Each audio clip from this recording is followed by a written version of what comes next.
हरे कृष्णा।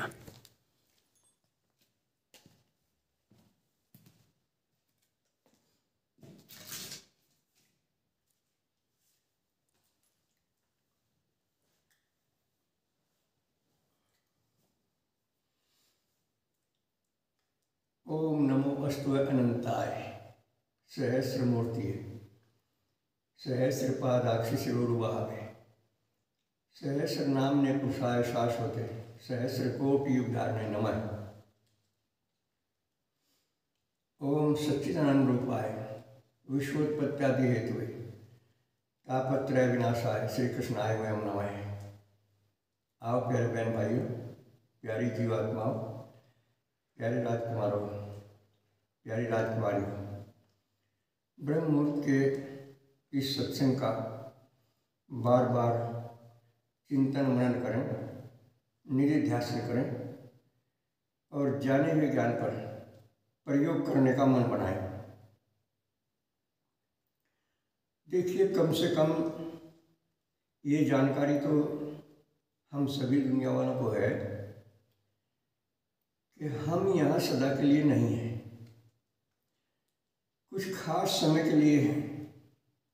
यानी शरीर के स्तर से ये जो हमारा आपका शरीर है ये सदा के लिए नहीं है। इसका जन्म हुआ है और इसकी मृत्यु निश्चित है, बल्कि जीवन निश्चित नहीं, मृत्यु निश्चित है। जान गए? ये जानकर भी इस शरीर का जो मुख्य प्रयोजन है, इस शरीर का हमें मिलने का जो खास मतलब है वो ये है कि हम बार बार किसी माँ के पेट में न जाएं। 4 प्रकार से जीव संसार में आता है।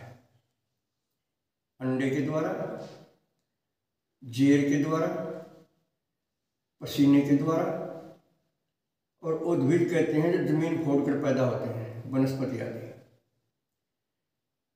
इन 4 प्रकारों से जीव संसार में आता है। और 84 लाख योनियां भी सुनी होंगी आपने।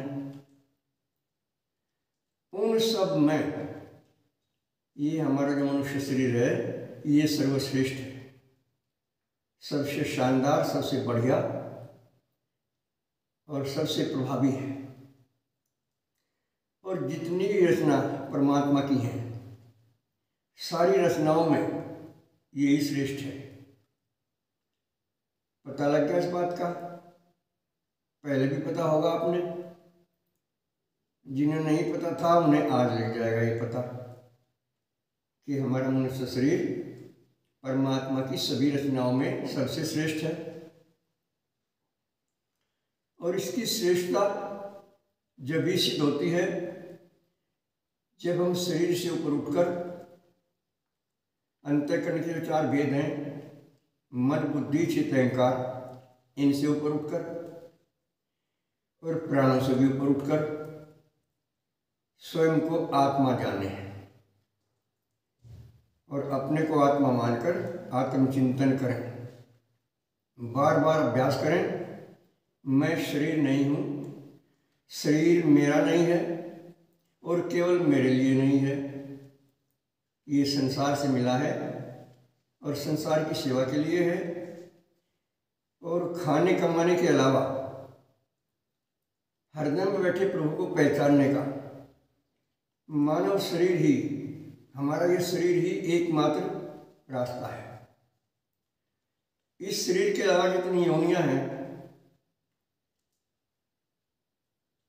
84 लाख बताए जाए, उनमें से एक ये भी है। इसके अलावा जितने भी हैं उनमें भजन नहीं बनता, उनमें चिंतन नहीं होता, वे भोग योनि है सारी। उनमें तो गलत कर्म किए हुए का, पाप कर्म किए हुए का फल भोगना है। तो इसलिए बहुत प्यार से, बहुत गंभीरता से विचार करें और अपने इस मनुष्य जीवन को केवल खाने कमाने तक सीमित ना करें। और 2 प्रकार की शक्तियां भगवान ने दी हैं संसार में। एक आसुरी शक्ति, एक दैवी शक्ति। आसुरी शक्ति में सारे ऐब हैं। आसुरी शक्ति प्रधान लोग जो हैं, जिनकी आसुरी शक्ति विकसित है, वे ज्यादातर मर्यादा तोड़कर मनमाने आचरण करते हैं और अपने ऐब को स्वीकार भी नहीं करते। ऐब पैब किए जा रहे हैं, स्वीकार नहीं करते। ये तो आसुरी शक्ति विकसित होने का लक्षण है, पहचान है।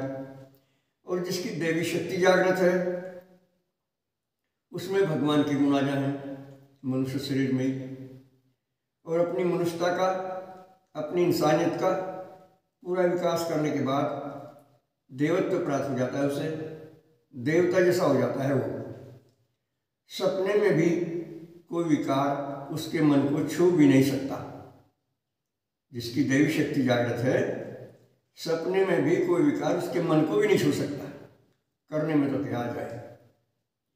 इसलिए हमारा सबका परम कर्तव्य है, जरूरी फर्ज है कि हम खुद को देखें।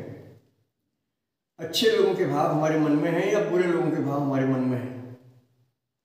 और एक बात हम आपको पहले बता चुके हैं, अपनी नज़र से खुद को देखोगे, पाक साफ पाओगे। अपनी नज़र से खुद को चेक करने में कोई बुराई नहीं दिखती।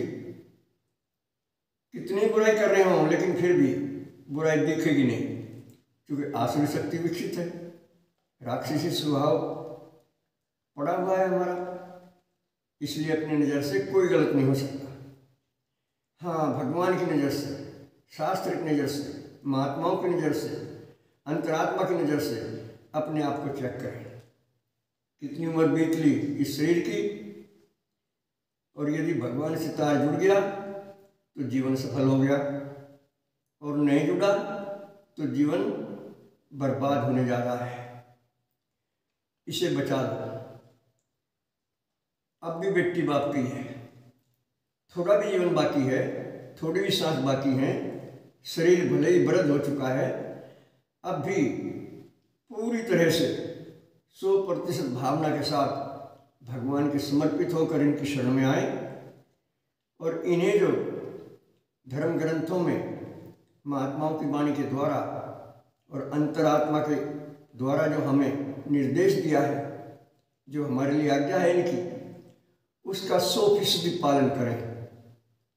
हर समय हर प्राणी में इनको ही देखने का अभ्यास करें। किसी को शत्रु ना माने, सभी हमारे मित्र हैं। शत्रु तो हमारे बुरे कर्म हैं, अच्छे कर्म मित्र हैं और बुरे कर्म शत्रु हैं। मनुष्य का बाहर से दूसरा कोई शत्रु नहीं है इतना जितना वो खुद अपना शत्रु है। इसको गहराई से समझें, प्यार से समझें, और इस प्रपंच से ऊपर उठें। संसार और शरीर प्रपंच का विकार है, और आत्मा कभी विकृत नहीं होती। आत्मा में कभी विकार नहीं आ सकता। ना इसका जन्म है, ना इसका मरण है, ना इसे रोग है, ना इसे शोक है, ना इसे भय है, ना इसे चिंता है, और ना इसे कोई आवश्यकता है, ना इसकी कोई इच्छा है। इच्छा भी एक प्रकृति का विकार है, जो केवल मन, बुद्धि और चित्त तक रहता है। बार बार इस बात को विचार करें और स्वयं को परखने के लिए पूरे संघात से ऊपर उठें। मन से, बुद्धि से, चित्त से, शरीर से ऊपर उठें, अपने को आत्मा जानें, और किसी के साथ कभी भी मर्यादा तोड़कर कोई कुकर्म ना करें। ये हमारी जिम्मेदारी है खुद की। इसमें ना कलयुग का दोष है, ना हमारी किस्मत का दोष है, ना समाज का दोष है, हमारी अपनी सोच का दोष है।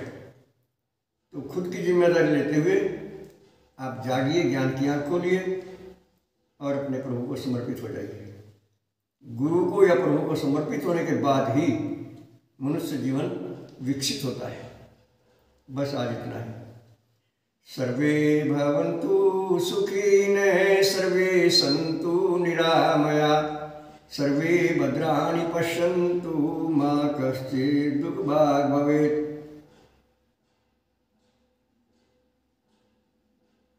हरि ओम तत्सत।